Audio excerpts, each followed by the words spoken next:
this episode, breakthrough journalistic sensation Rukshan Fernando. The police, they don't stand over the media, they're not above the media. I think we both serve important purposes. From the editor's desk, Rowan Dean. Ron DeSantis said Australia is clearly going off the rails, and I say, well, that's putting it mildly.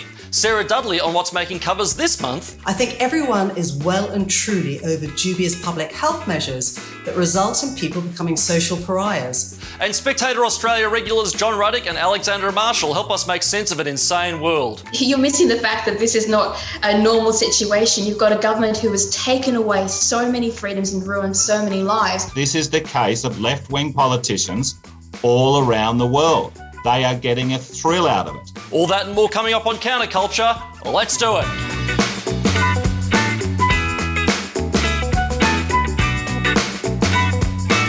Well, what can you say about the amazing scenes we've witnessed in Melbourne over the last month?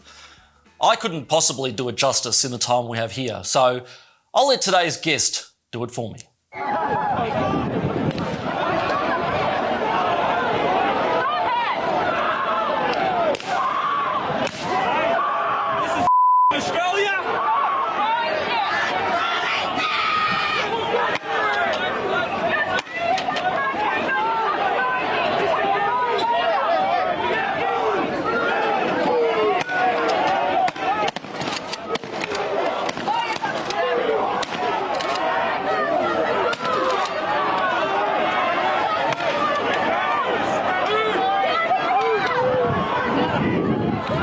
Go around the back, guys. They're shooting towards the shrine of the protesters. Yes, one of the few good news stories to come out of the events we've seen in Melbourne over the last little while was the surge in popularity for independent journalism delivered in real time through social media. And chief among them is our guest, who with views in the millions for his addictive Facebook broadcasts has quite possibly become one of the most influential and important journalists in Australia today. It's a great pleasure to welcome to CounterCulture and Spectator Australia TV, the real Rukshan Fernando. Rukshan, welcome to CounterCulture. How are you? Thanks for having me on, Gideon. No, I'm doing all right. It's been an interesting couple of days, but yeah, I'm doing good. I was really excited for this interview because you have achieved this amazing runaway journalistic success. You've had 80 to 100,000 people watching your live streams at their peak. You've got 1 to 2 million views a day. You've run rings around almost literally every single commercial media outlet in the country. So what I really want to know is, who are you? Where did you come from? Look, I mean, I think I've been termed as the wedding photographer or wedding videographer by some in the media now, just to kind of try to frame me in that sense. But look, I've been someone that's been passionate about what's happening in our country and in our state for a long time. And obviously I've spent a lot of time working on my small business. And yes, it's true, working as a wedding photographer and as a wedding videographer. But, this everything that's happened, obviously over the last 20 months has allowed me to kind of, refocus my skills in terms of photography and videography, into what's happening in our state. And that's kind of where I arose from, in the ashes of my business being shut down. I've kind of, risen to the challenge of doing something a bit different. And, that's kind of where I come from. That's my basic story as it is right now. Well, I got to say, some people bake sourdough bread in lockdown. You changed the face of journalism in Australia as we know it. So that's not a bad lockdown project. But again, I'm interested in the origin story here. So I did read somewhere that you initially supported Dan Andrews and lockdowns. So talk to me about that. How in the space of 18 months you can go from somebody who was broadly a supporter of what the government was doing to being a de facto leader of the freedom movement. Yeah, look, 100%. So early on in, late Jan, February, I was seeing all these reports coming from overseas because I consume a lot of social media content from around the world. And, I was concerned. And then, when everything kind of happened, when we started talking about what's happening in Australia and how it's going to affect us here as well, as a business owner, when we were told to shut down our businesses, I fully got behind the Premier, Daniel Andrews, and, even the federal. I just got behind everything because I thought that was our duty at that point. And then what happened is, I guess, over time, having put all that faith and trust in government to, do what's necessary to protect the country and, ensure our health and safety, I realized that, this has actually become very, in the space of a very small time, this became very political. And you kind of see these cracks emerging in terms of how, especially in Victoria, how the government's handling things. And then you start wondering, well, I've given up so much. I've done all this as, as a patriot in a sense. And what's the government doing for me? They're just stuffing me around here. So that's what kind of led me to, not really change my position, but be more critical of what the Andrews government was doing in Victoria. So is there any sense in which the horrible coronavirus saga we've been through in Victoria and in Australia, is there any sense in which that changed not just your view of Daniel Andrews and lockdowns and all that, but also, as a matter of philosophy, the role of the state, the role of government in our lives, has that shifted at all? Oh, yeah, definitely. Because I was someone that would, be more focused on international politics, for instance, because, you're living in this country like Australia, in Victoria, and, the interference from the government usually is very little. You can carry on with your business. But when all this kind of happened, you saw the instruments of, the state and governments and how much politics can actually influence your livelihood and your life. And I think not just myself, a lot of Victorians actually started to focus in on, who are these people? What makes them tick? Daniel Andrews, whether it's Brett Sutton. So you have all these figures and you're thinking like they have so much control over your life. And especially with these emergency laws and the rules that they've put in place, it's like, you really need to start thinking about how government works in your country and in your state. And like you said, that's kind of what shifted my focus, being more politically attuned to what's happening in Victoria. And I think your experience is shared by so many people. There was a poll put out this week, I believe, that indicated that more people put a higher premium in freedom than in the law, which I didn't think I'd see in Australia. And the scenes of people, a lot has been said about the violence and all sorts of other things, which we'll get into in a second, but no matter how many times I see it, people on the streets of Melbourne chanting freedom, freedom, freedom warms my heart. So tell me about how you got involved in the freedom rallies and what your impressions were of the protests and that movement when you sort of arrived on the scene. Yeah, sure. So I was someone actually that was, sitting at home watching on TV and thinking, what are these people doing? So I was in that frame of mind. And, it took me to actually go out and, consider filming these, what's happening on the streets and kind of getting on the ground coverage of what's going on to actually change more so my perspective around, the way the media has covered these things. That's kind of where I came from at the start, because I was not sure exactly, if what the media was telling me was exactly what was happening on the street, because the portrayal of these people didn't make sense. And for me, the moment that kind of shifted was the change in attitudes I saw from the government towards the protests that happened around Black Lives Matter in Melbourne. That kind of really shifted my attention to how the media and the government actually portrays these things. So that's what drove me to go out to the street and actually film stuff. And on one of the first major protests I went to, which was a protest at the Shrine last year, I filmed it. I was there filming it, everything. I captured everything, and I was standing next to other reporters and stuff from the mainstream media. And, I went home and they were saying on the TV that there was a few hundred people there. And I was shocked because there was, thousands of people there in my estimation. And just to see that kind of, you're there in reality, you witness it yourself, and then you realize, oh, look, the media is running some sort of, fictional narrative here. And it's nothing to do with what them wanting to represent the reality on the ground. As you said, if you take the narrative of 7 and 9 in the nightly bulletin, you get a completely different impression to what you do when you're there on the ground, or indeed, in your case, if you see it in a live stream. I watched your live streams from start to finish. I was hooked, absolutely hooked. Well, they're much more interesting than Dan's press conferences, that's for sure. So the bulletins that night from 7 to 9 in particular, worse than the ABC, it was like they were reporting a completely separate incident, not just a different slant, not just a different focus and everything else. They were the overall impression you would get from watching those packages was of things that were just not true. So over to you. Why is this? Why is the media broken in Australia? How did we get here? Yeah.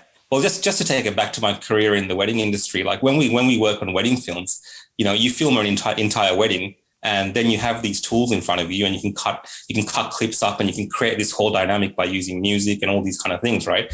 You can kind of change the perception of that event, and that's kind of what wedding videographers do.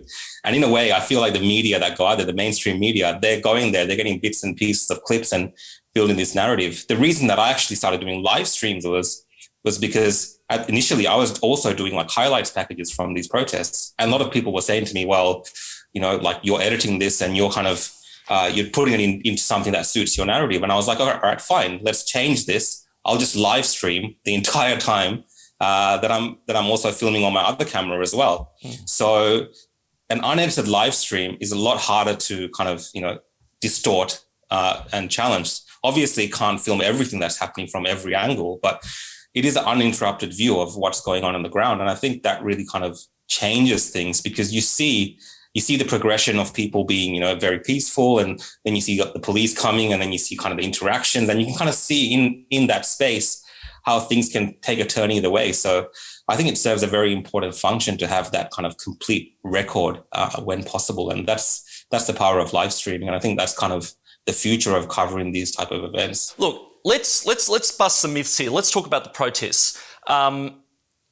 Again, the narrative from 7 and 9, I keep singling them out because they were appalling.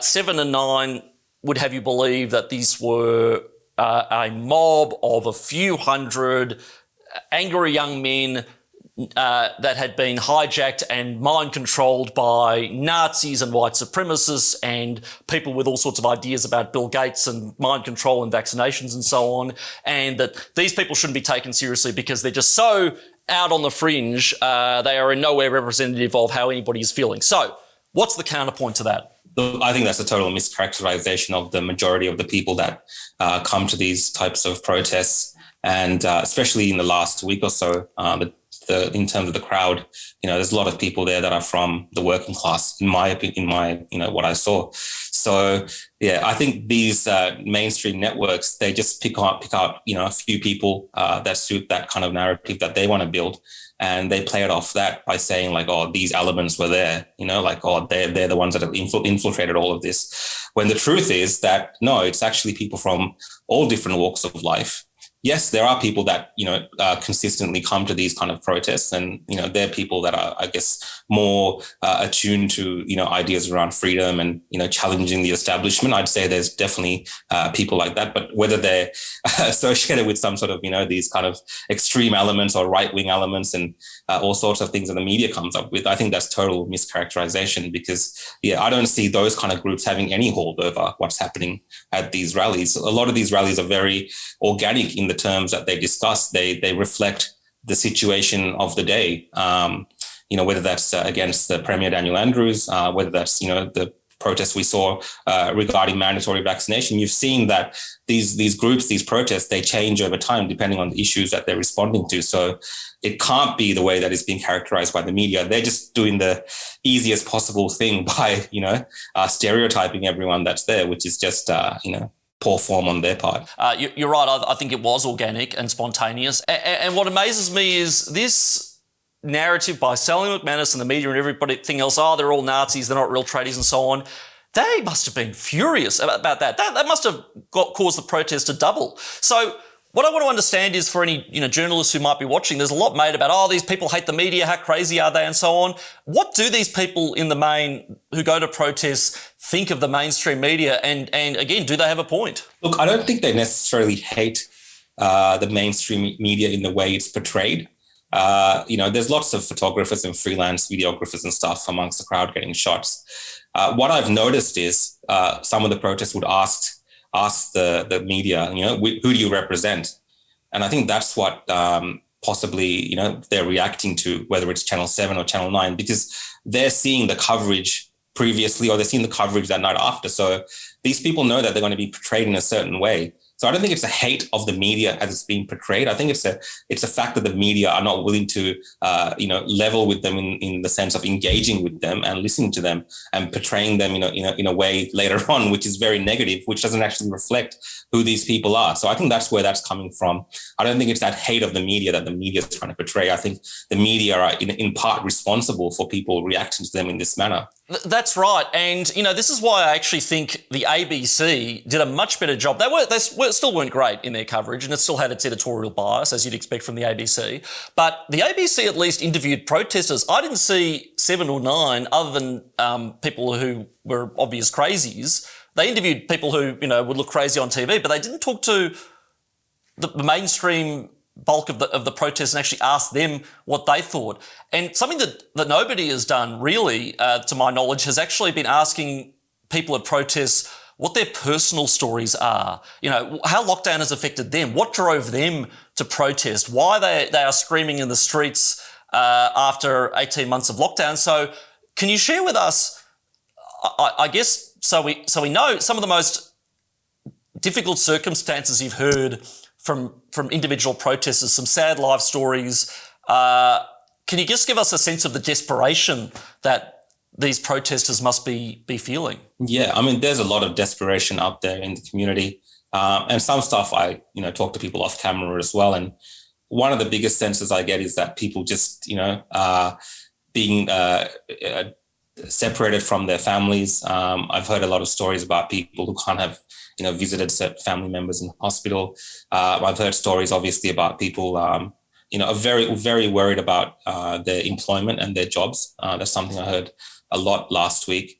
And also just people in general, just worried about the state of affairs and just feeling like they're in this kind of, nonstop mess that they've been brought into, and they're just looking for a way to reach out to other people that maybe might feel the same way as well. So there is kind of this community element that I've seen at these protests, and I think the way it's being portrayed as just people just angry and stuff, I think that's not necessarily the case. There's people there that are actually talking to each other and just trying to help each other through certain things.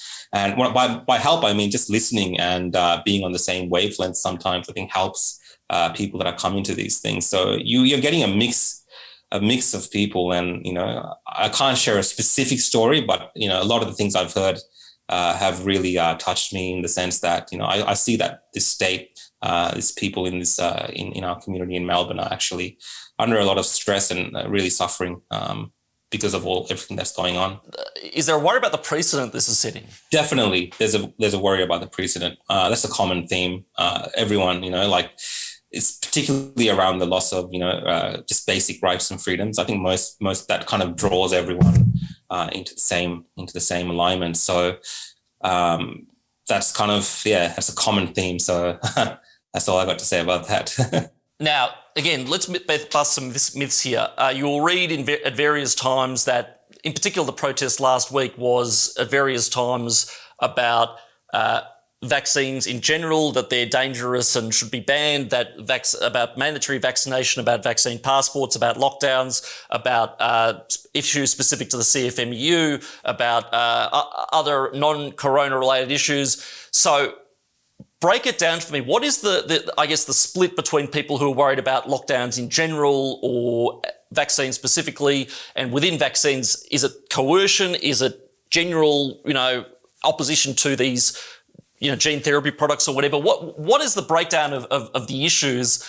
that the protesters are most concerned about? Yeah, look, a lot of the protesters that I've spoken to, from what they're saying, come across as being, they identify as being, the term pro-choice.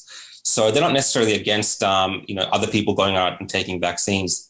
There are some that, have very hardline stance against vaccines, but the majority of, the discourse I've seen is more around their individual freedoms being impacted in terms of the choices that they make in terms of taking a vaccine or not taking a vaccine. So it is more of that kind of pro-choice attitude that I've seen at these protests. I can't specifically speak to the elements that are very kind of anti-vax. I'm going to ask you about that in a sec. They're definitely there, but majority of the discourse is more around being pro-choice and allowing people to make a decision. Do you have an idea of what the split is in terms of ordinary voting intention? Are they current or former coalition voters, Labor voters? Are they not engaged politically at all? What is the political makeup of the protesters? I think a lot of people in that crowd have lost faith with possibly both our major political parties. For good reason. They're more so looking for alternatives, possibly. They're kind of more open to these kind of ideas because they feel let down overall. All right, let's talk about one of the big events in the protest last week, which was the standoff at the Shrine. It has been attacked for using the wrong venue, and a lot has been made about the protesters ending up at the Shrine. Did they go there intentionally, or were they driven there? I don't believe they went there intentionally. No, they just ended up there.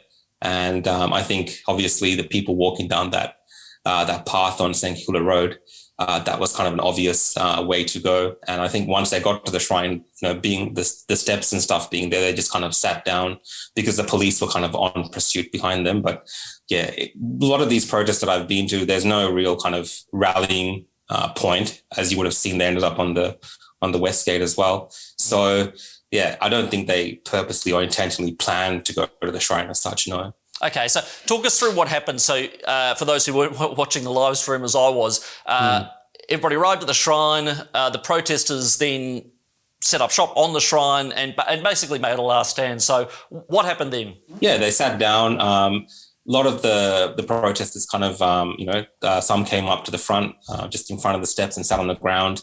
A lot of it was more about, they were very aware of the place they were at. So a lot of it was just about trying to be peaceful. And a lot of it was, singing the national anthem and things like this. Yes, they did, do some chants against Andrew's government and things like this. But overall, at the start anyway, before the police kind of really came in force there, it was more about just, respecting the place and sitting there.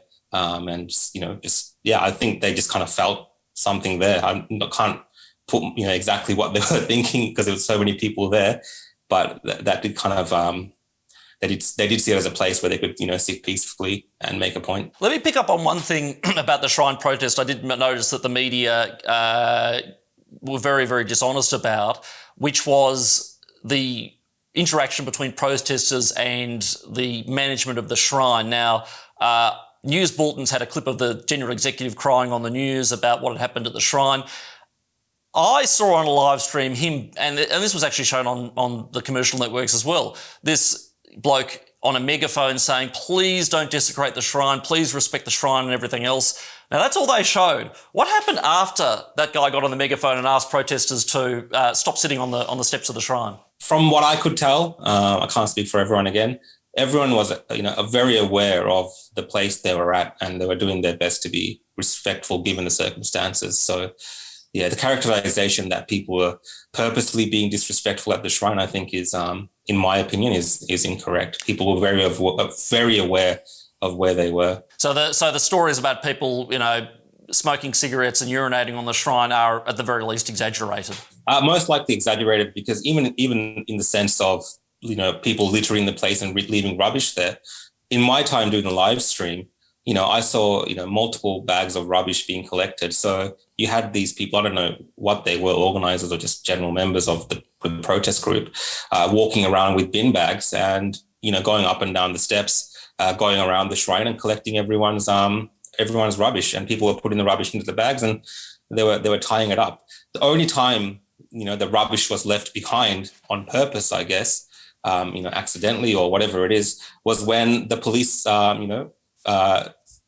took over the steps and people ran off, leaving everything behind.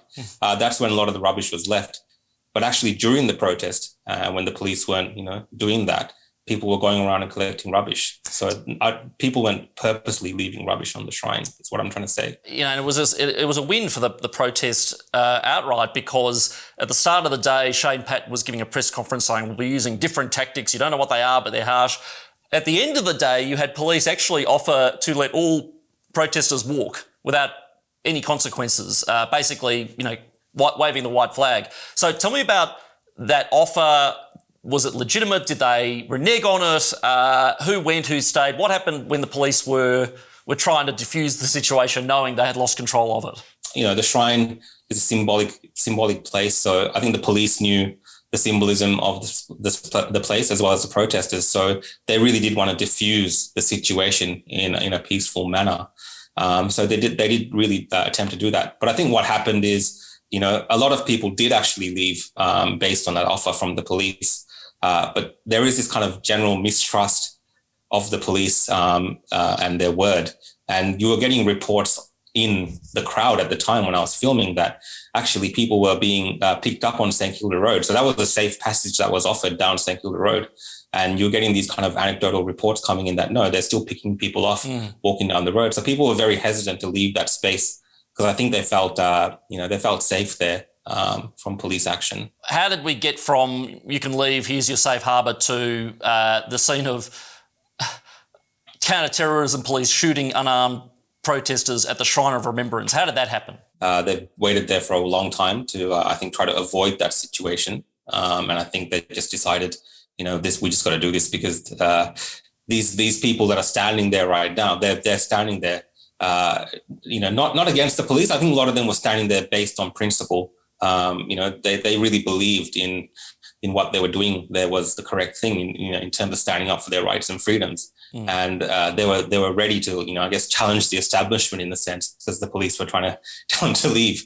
And one of the things was they actually wanted to leave down the middle of the shrine, like the same path they walked down, and the police weren't going to allow that. So it was just a standoff, and I think the police just acted because it would have gone on for hours, maybe late into the night. It must be hard doing what you do. Tell me about the consequences you faced, trolling, death threats, of the police approached you. What have you personally faced throughout all of this? Yeah, it's been very kind of eye-opening for me, especially after the first day of the CFMEU protests. The next morning, I just had, numerous phone calls from hidden numbers with death threats to not show my face that morning again to cover these protests. And then obviously lots of hateful messages as well for doing what I'm doing. On top of that, you do have that stress of you just never know how the police are going to react. In the sense of stopping you from doing what you want to do, doing your work. So there's that pressure as well. And also in the crowd, I know people think, the crowd is, a bit more receptive to what I'm doing and stuff, but you never know. I've heard comments while I'm filming, get that camera out of my face. And so you face all these challenges. And I think that's what kind of motivates me as well to know that it's, important what I'm doing. And I should continue doing what I'm doing because I think there's a story that should be told there. Have police approached you? Police have come to my house previously, a few months back, just to kind of tell me not to go to these events. I don't know under what, pretext they're doing this because I'm not involved in any of these organizations. I'm not involved in planning or organizing any of these things, but they've come and told me not to show up. So that does put a level of stress on myself and pressure. And, for my family as well, they're always concerned and worried when I go to these protests to cover them, especially my mum being a, ethnic mum, an immigrant mum. She's always concerned about she's always concerned about my interactions with the police. So, look, it's not easy being a protester in Melbourne in 2021. The right to peaceful assembly has been extinguished. The police aren't messing around. Would you go to jail over this? Would you go to jail for freedom? Yes, I've taken a very principled stance on this as well. I totally believe in the role of the media, and I believe that the police they don't stand over the media, they're not above the media. I think we both serve important purposes. So if they were to interfere in my work, and the price that I had to pay was, sitting in a jail cell because they, that's where they want to put me. I will stay there because, I'm doing this based on principles, and I totally believe in my right to the work that I'm doing. Rukshan Fernando, it has been such a great chat. I could go on for hours and hours and hours, but congratulations on what you've achieved so far, on your extraordinary following, and thank you for the work you do for freedom and for truth in Australia. Look forward to catching up with you again and again. Thank you very much for having me on, Gideon. Now, if you're enjoying this show, please make sure you hit that subscribe button down below so you don't miss a thing here at Spectator Australia TV. And make sure you give this video a like as well. As always, we need all the help we can get in beating that big tech algorithm and getting our message out. And if you're liking this show, you will love Morning Double Shot, a daily edition of Spectator Australia goodness brought to you by editor Terry Barnes. Terry is up bright and early each and every morning scanning the news and offering you your first shot of comment for the day and helping you make sense of whatever madness the morning news brings. Plus, your daily highlights of what the Spectator Australia is saying about the issues that matter. And now it's time to hear from Editor-in-Chief of the Spectator Australia, Rowan Dean. And now, as always, it is a great pleasure to welcome freethinker and purveyor of very dangerous information, our Editor-in-Chief, the great Rowan Dean. Rowan, how are you, mate? Really good, Gideon. Not as bad, not in quite the situation you're in down in Victoria, but, New South Wales ain't so great either. Let's hope things change soon. Well, we'll see, but I'm not holding my breath. But on that, you have not missed in this week's editorial. You have perfectly captured, I think, the essence of what's so very wrong about what's going on in Victoria and in Australia more broadly at the moment. So talk us through what's going through the mind of Rowan Dean at the tail end of September 2021. Well, it's interesting, Gideon, because it was extraordinary to hear what Ron DeSantis, the Florida governor, said the other day, basically saying, is Australia any freer than communist China? Now, he posed it as a question and then went on to say, the fact that I'm even asking the question is serious enough. And it is really concerning just how our freedoms have been taken from us in the most extraordinary manners. And I go through that in the editorial.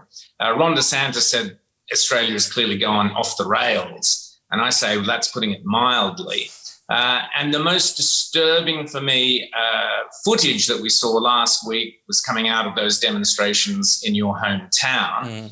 Gideon, of course, you were the one who 18 months ago was saying, can we please end these lockdowns now? And you got all sorts of abuse. You pointed out 18 months ago, you walked down the empty streets of Melbourne and said, this is just unacceptable. This is leading to authoritarian, draconian rule. And you were, of course, 100% correct, Gideon. You always are, but that's no news to anyone watching this.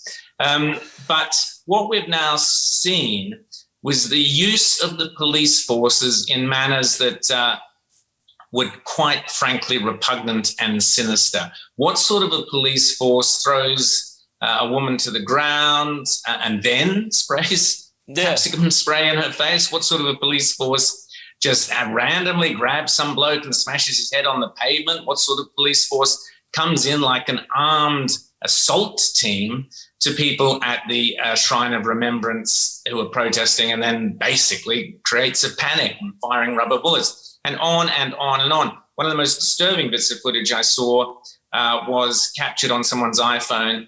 A policeman trying to reason with one of the protesters, or rather the other way around, with the policeman saying, listen, I'm just doing this because it's a job, because my wife's out of work and I've got to do this. This is my job. It's all I know how to do. So I'm going to bully you and harass you. My words, not his, because that's my job. Now, that is the absolute definition of authoritarian, draconian, totalitarian, Orwellian rule, where those enforcing the rules are just simply following orders, or in this case, following a bank check. And that was what really disturbed me. Now, I'm not defending the worst of the protesters. There were some horrible things done by the protesters, reports of urine being thrown and so on. Unacceptable stuff, obviously unacceptable. But it is up to the police to, they're the ones who, unfortunately, in our system have to be the ones who cop that sort of stuff and don't dish it out in return. What we clearly saw, Gideon, was sadistic, cruel, vengeful treatment of sometimes innocent individuals. And I go on to point out, Gideon, that there's only one politician in Australia who's really speaking up against this, and that's Craig Kelly of the United Australia Party, who took out a full-page ad in all the mainstream media, basically saying we cannot have domestic vaccine passports. The Prime Minister has it within his power to say no, and yet it appears he's going down the path of saying yes, And all of this disruption is because of that simple fact that our rights are being stolen from under us. Well, and don't forget David Limbrick as well, who at times becomes the de facto opposition leader of Victoria and all the wonderful work he's doing. But you mentioned the incident of a bottle of urine being thrown at a journalist, and that's unacceptable. It's not on. You're absolutely right. But it is worth looking at the role of the media and the question of the media in all of this. And this is why publications like the Spectator Australia are important. That's why organisations like the IPA are important. That's why our guest today on Counterculture, Rukshan, is so important, because if you watch, and I keep singling them out because they were absolutely terrible, 7 and 9 in particular, they may as well have been covering a completely separate event. I watched the live streams from start to finish. I was mesmerised by them. I know what I saw. At the same time, and this goes back to the question of the police, you know, I don't like it when these lefties get on the drum and things like that and talk about how scared they are and everything else and ham it up. But I have to say, there was a moment at which I honestly felt terrified by what was going on. And that was when the news broke that Victoria Police had requested that the Civil Aviation and Safety Authority declare the Melbourne CBD a no-fly zone to prevent media helicopters from broadcasting image of the protesters. I think pretty obviously that, you know, they said it was for operational reasons. I think the reason being that they knew that if people tuned in and saw just how big those protests were, there are so many pissed off people in Melbourne that they would grow to 500,000, 1 million people. And you know what? They might have been right.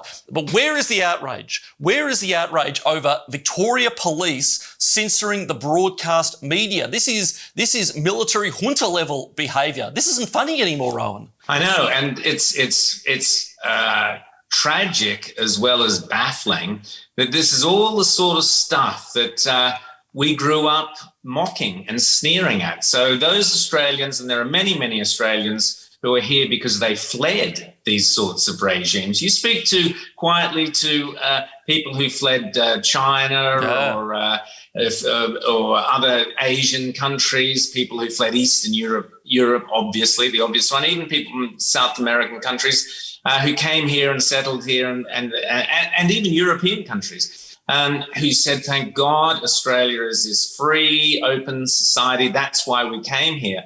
They're the ones now shaking their heads in disbelief. You speak to them quietly and they'll say, this is as bad as or nearly as bad as what I left.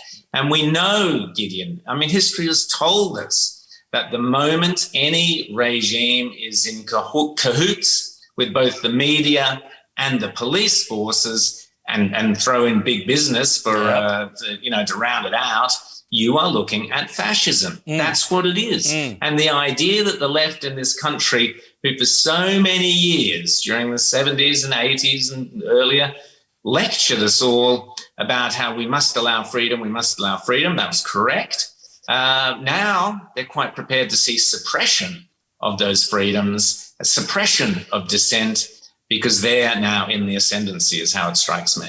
You're right, and you are so right about people from Eastern Europe, people from South America, people from parts of Asia. They know authoritarianism where they see it, and I think you'll find that the strongest views against this, and a lot has been made in the media about non-compliance of ethnic communities and diverse communities and so on. Well, why do you think that is? Why do you think that is? And you know, the minute some left-wing outfit decides to do a coronavirus poll of multicultural Australians or linguistically diverse people or something, I think they'd be very, very surprised by what the results are and the strength of people who've actually lived under authoritarianism. Because it doesn't begin with a bang. It doesn't announce itself. It creeps That's in. right. And this is the slippery slope we are on. But Rowan, as always, thank you for being a voice of sense, a voice of our freedoms. It's needed now more than ever.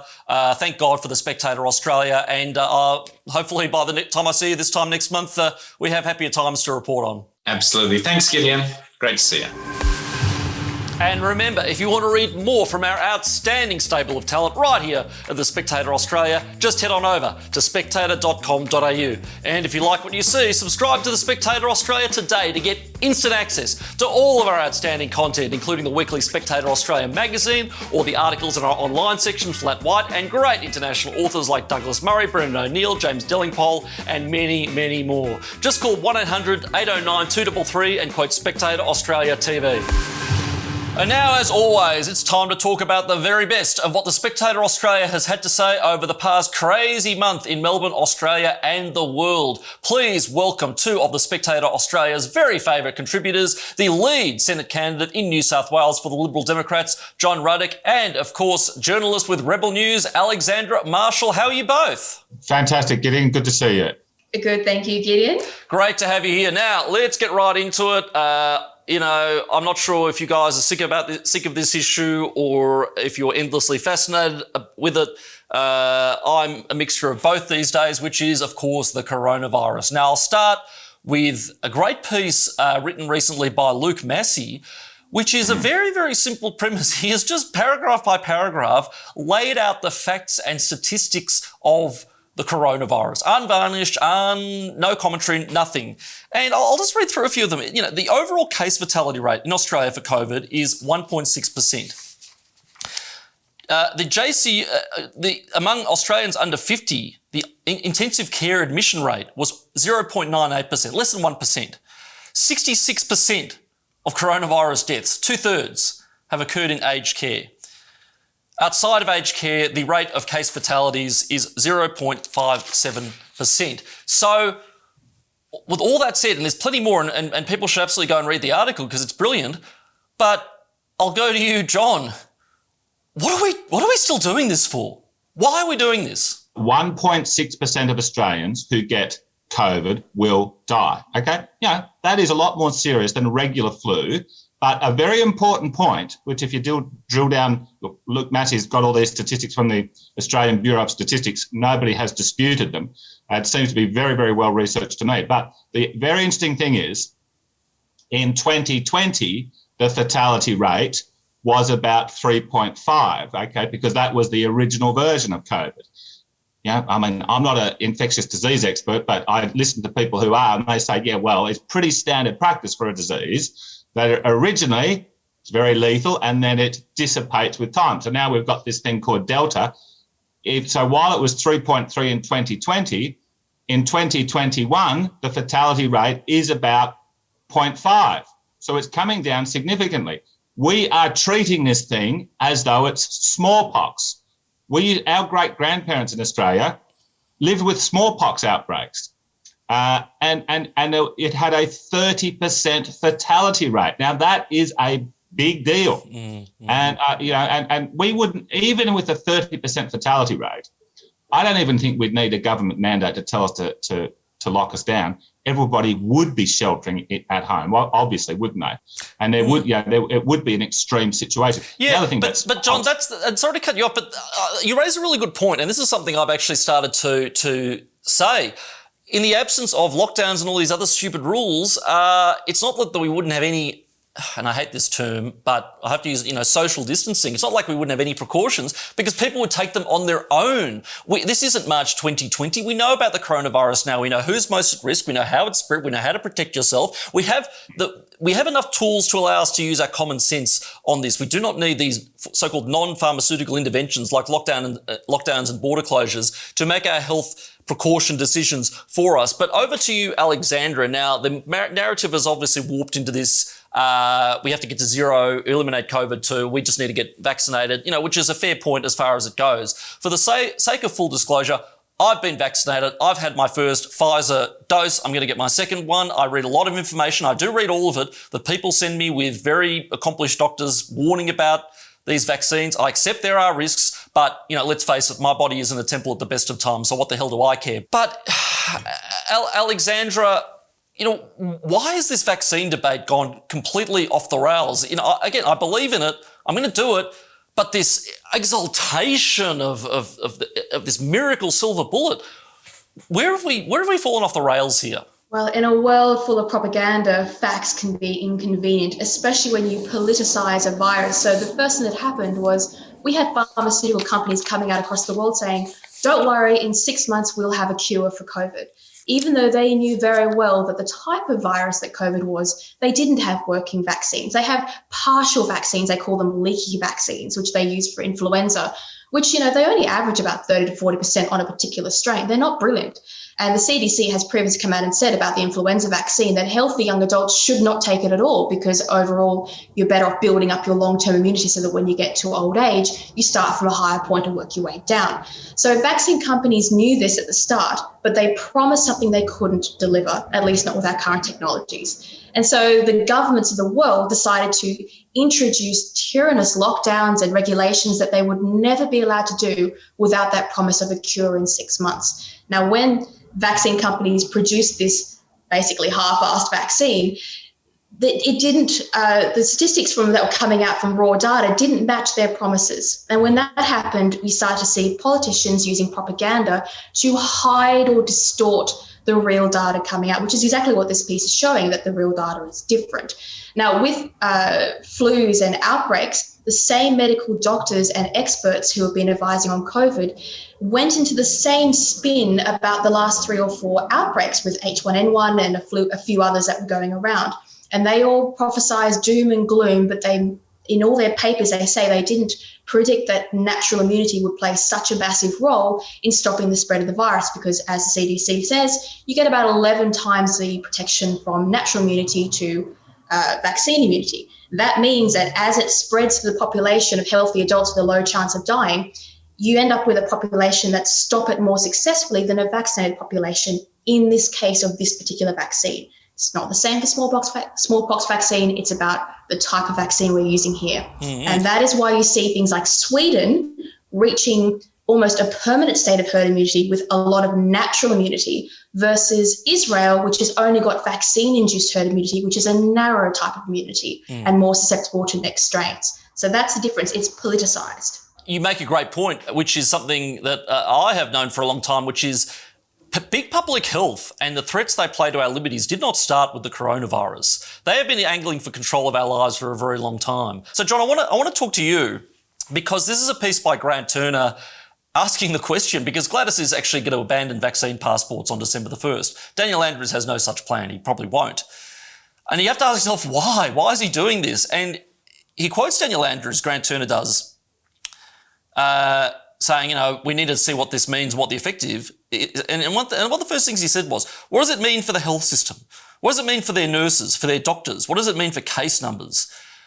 I think there's something to this. I think the reason they are not allowing us to open up is because they know that despite 18 months and billions upon billions of dollars shoveled into the sector over the years, billions into our socialised healthcare system, we are not capable of handling a significant respiratory illness.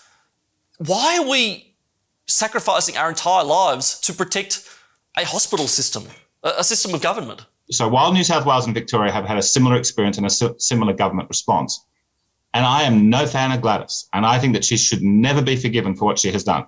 But through this process, Gladys has appeared to be very uncomfortable and very unhappy about her policies. She doesn't seem to be enjoying it. Now, I'm sorry to say, Daniel Andrews from the left of the Labor Party, I'm not a body language expert, but I see him on TV enough. He looks to me like he's relishing this. Yeah. He looks to me like he's enjoying this. And this is the case of left-wing politicians all around the world. They are getting a thrill out of it. Now, there's been several polls in the United States asking Republicans and Democrats, are you alarmed by COVID? Something like 70% or more of Democrats say, yeah, I'm freaked out by COVID still after almost 2 years.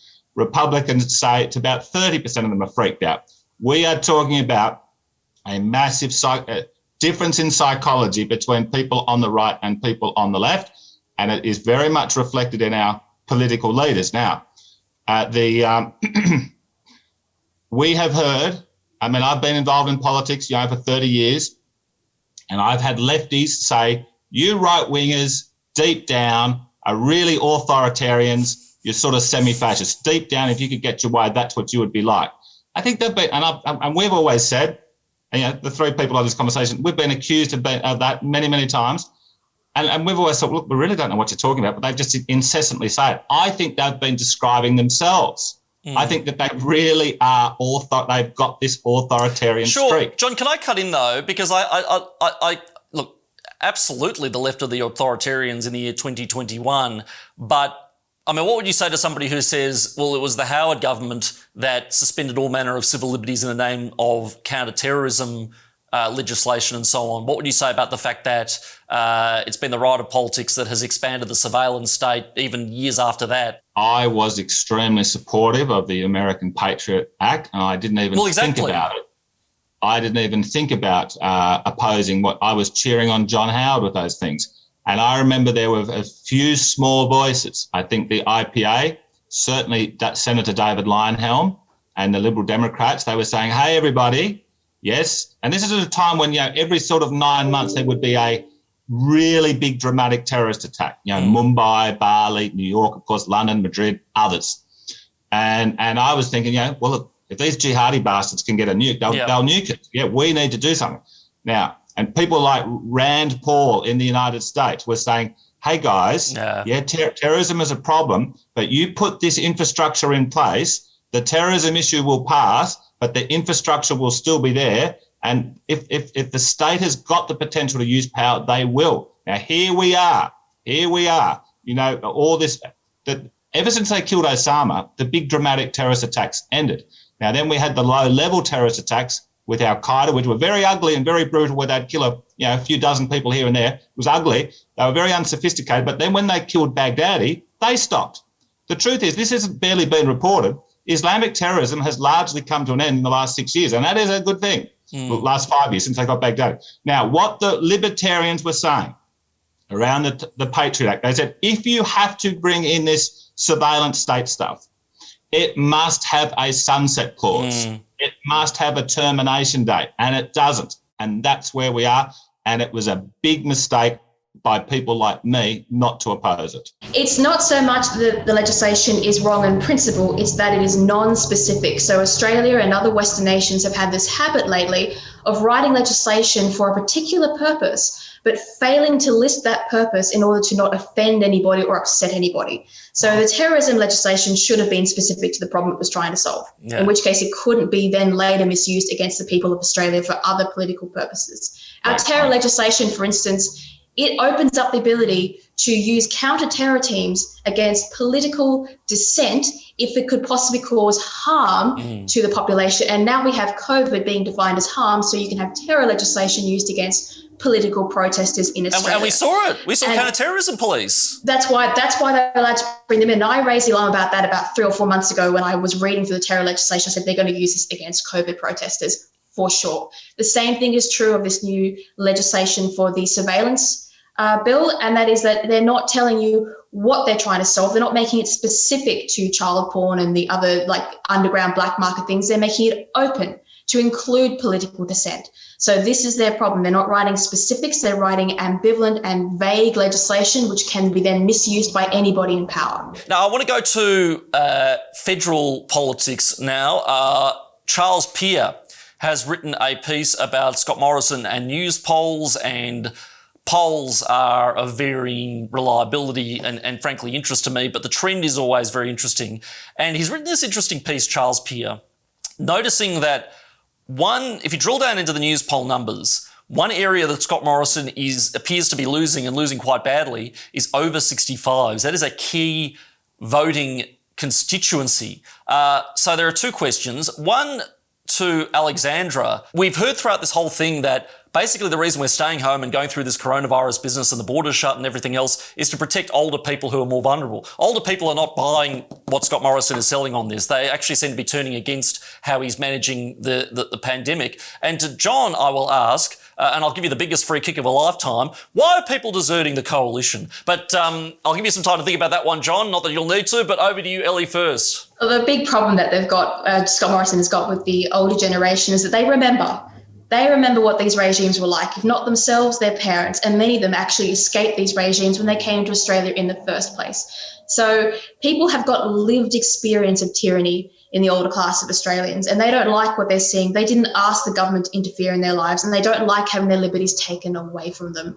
It's a lot different to the younger generation who've grown up in this intensive social climate where everything they do is marked by a like on Facebook or a reblog and social agreement as part of their existence. That's not the case with the older generation. They see their liberties, they can't go to the shops, they can't see their friends, they can't see their grandchildren, and they resent Scott Morrison for that, quite rightly.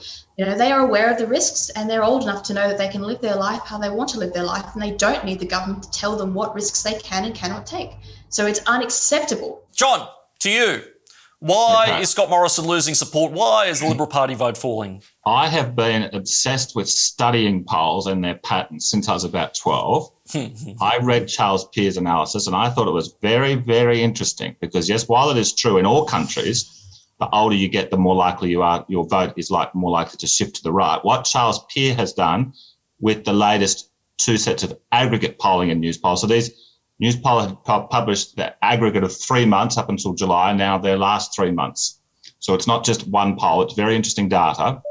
Now, what he had identified, which I had previously missed, is that there has been about a 7-8% drop in people over the age, and that vote is going to largely to Labor, for people over the age of 65 from the coalition. Now, why is that?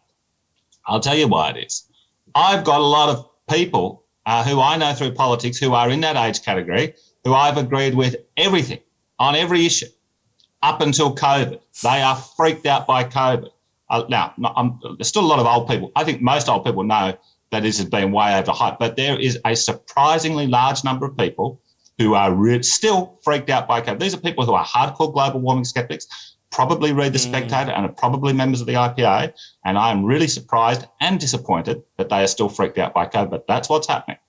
Now, what is also happening in news poll, very encouragingly for myself as a Liberal Democrat and for Alexandra as a member of One Nation, is that the minor party vote is going up quite sharply.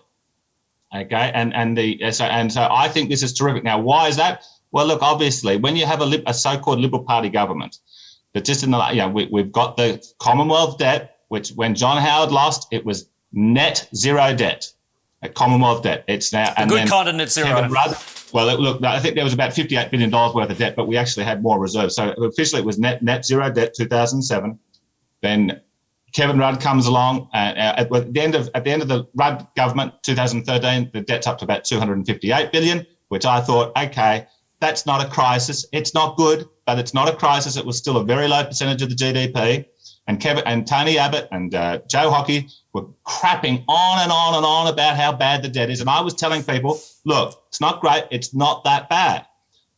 6 years later, so we get to 2019, the stupid 3 Liberal Party prime ministers later, they've more than doubled the Commonwealth debt. Well, now it's getting to a point where it is actually a problem. And now, thanks to Scott and Josh, these two economic geniuses, they've now more than doubled it to $1.2 trillion.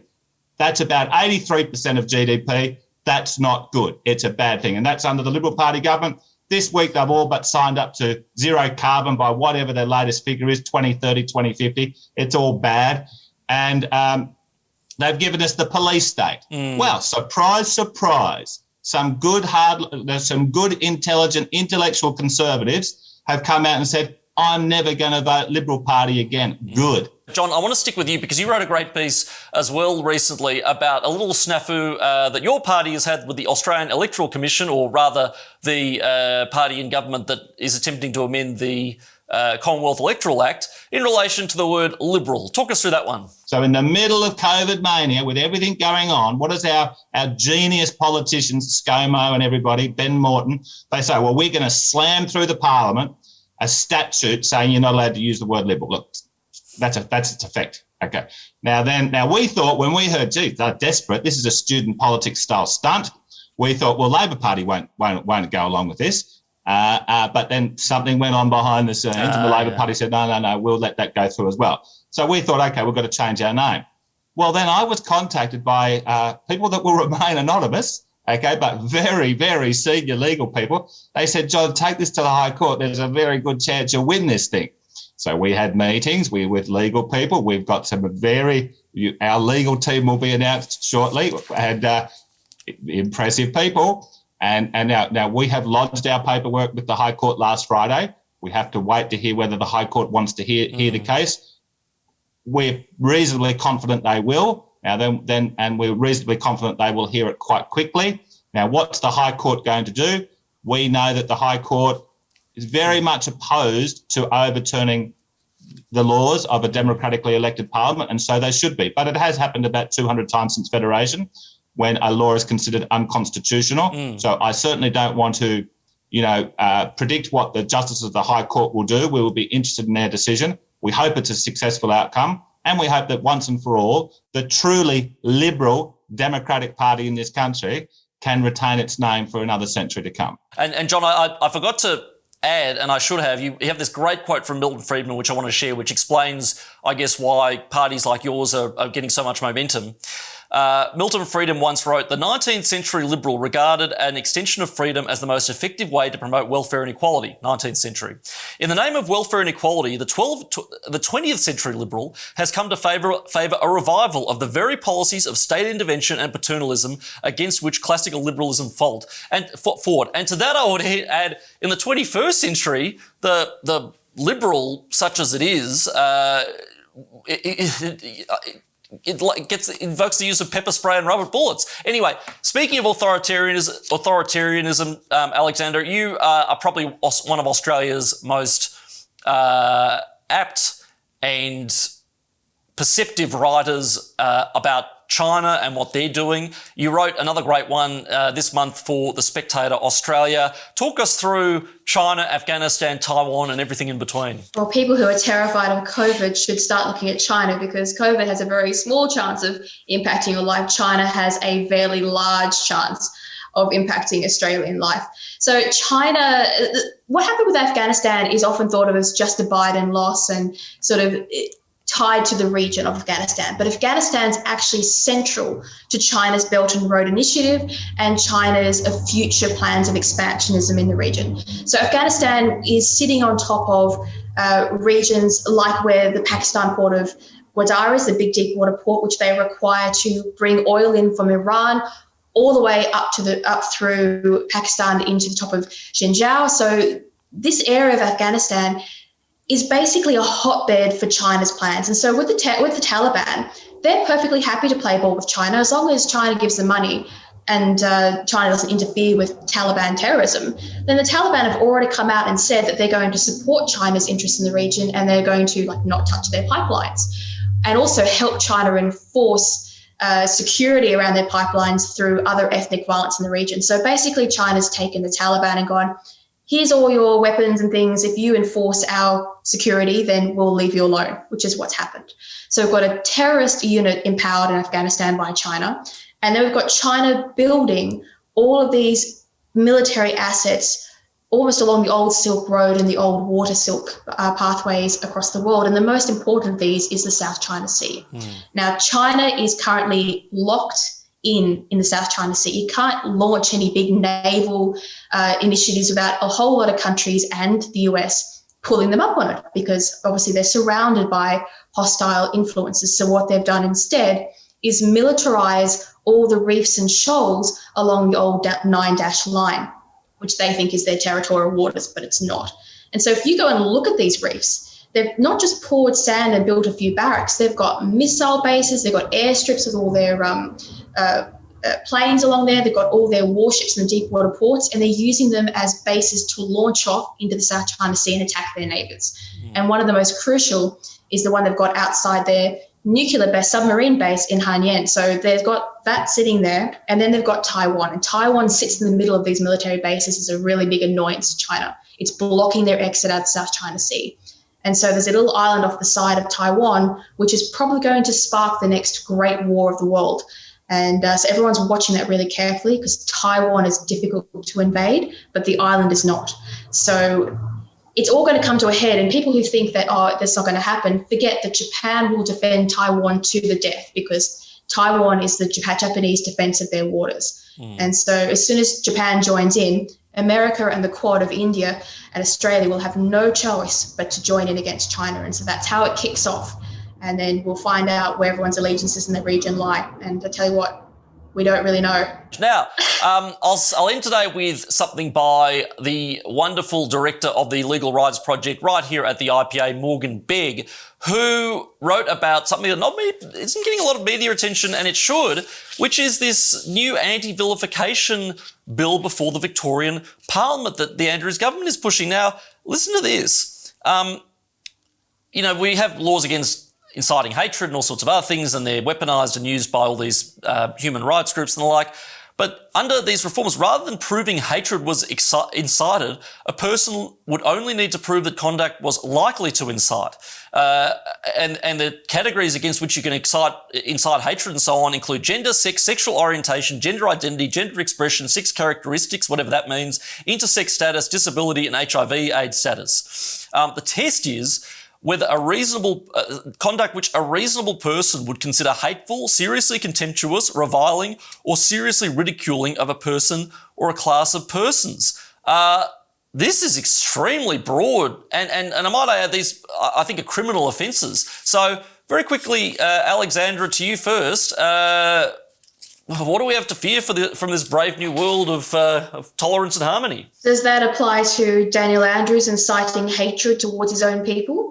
At all? Like, is he going to apply the law to himself, or is it just going to apply to ordinary, everyday human beings, which I'm sure it will?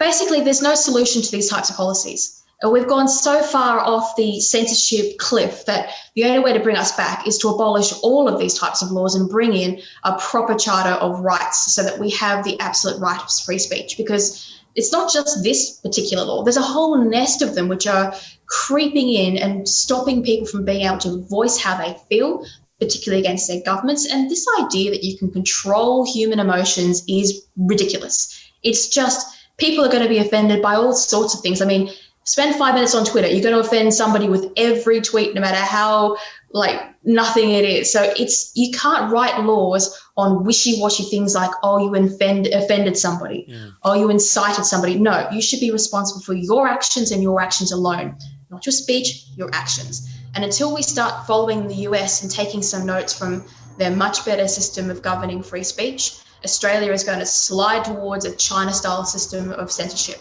And there's no way out of it because politicians use it as power and they can attack people they don't like with it. And that's all it is. We have gone way over time, but thank you, Alexandra and John. Always love speaking to you. Good luck in your respective endeavours. Good luck fighting for freedom on the front lines in various guises. Look forward to catching up, as always, very, very soon. Terrific. Thanks, Gideon. Thanks, Alexandra. Thank you, Gideon. Well, this program is a co-production of the Institute of Public Affairs. For 78 years and counting, the IPA has been Australia's voice for freedom, democracy and the Australian way of life. We fight for freedom of speech, the power of the free market, an honest debate on climate change and the timeless value of Western civilisation. We don't receive a cent of funding from government and are not beholden to nervous advertisers. We speak out only because of the support of the thousands of great Australians who are proud and paid up IPA members. So sign up now to the Institute of Public Affairs to support our important research, as well as receiving exclusive benefits like priority access and discounts to IPA events, our quarterly magazine, the IPA Review, our weekly email roundup for freedom enthusiasts called Keeping in Touch, regular updates from Executive Director John Roscombe offering his take on the tough issues of the week, policy updates from our gun research team giving you all the ammunition you need to own that lifty mate at your next insufferable dinner party, and some merch as well. And of course, on top of all that, you'll be supporting the IPA's work in defending freedom, democracy and the Australian way of life. And by the way, we recently released a book, Die Laughing, biography of Bill Leak, about one of Australia's best ever political cartoonists and free speech warriors, written by his close friend Fred Paul. You can buy the book online on our website, dielaughing.org.au, and if you're not already a member, there's a good deal to join the IPA and get a copy of the book as well. Just head to ipa.org.au/join, sign up today and join Australia's voice for freedom.